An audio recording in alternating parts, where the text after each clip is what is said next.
the bombings in Syria continue. The civil war is grinding into its third year. The moderate opposition to the Assad government is weaker. Michael O'Hanlon is at the Brookings Institution. What's happened is that Assad and Hezbollah are winning, and the al-Qaeda affiliates are becoming stronger within the insurgency. So our current policy is failing to prevent the very outcomes that we most fear. Analysts say the strength of groups inspired by al-Qaeda is actually helping Syrian President Bashar al-Assad, who calls all the rebels terrorists.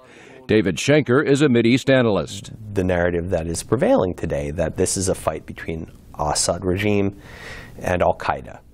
And therefore, the United States, the Obama administration, has taken this ambivalent position. The conflict has killed more than 135,000 people and has driven more than 9 million from their homes. The U.S. hoped the peace talks in Geneva would bring a breakthrough, but the latest round ended in deadlock.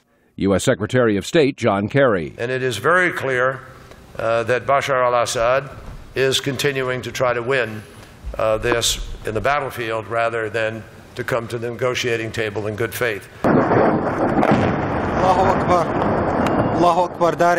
Syrian military pilots are dropping barrel bombs on civilian populations. This has so terrified people in recent weeks that 500,000 have fled their neighborhoods.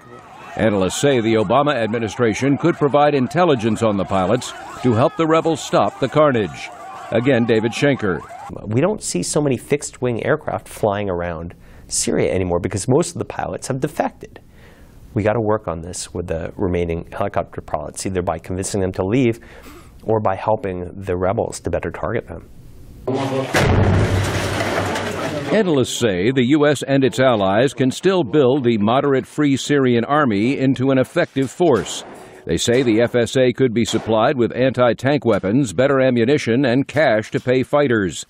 The CIA could also expand its modest rebel training program in Jordan. But officials say President Barack Obama remains skeptical about any step that could draw the U.S. into the war.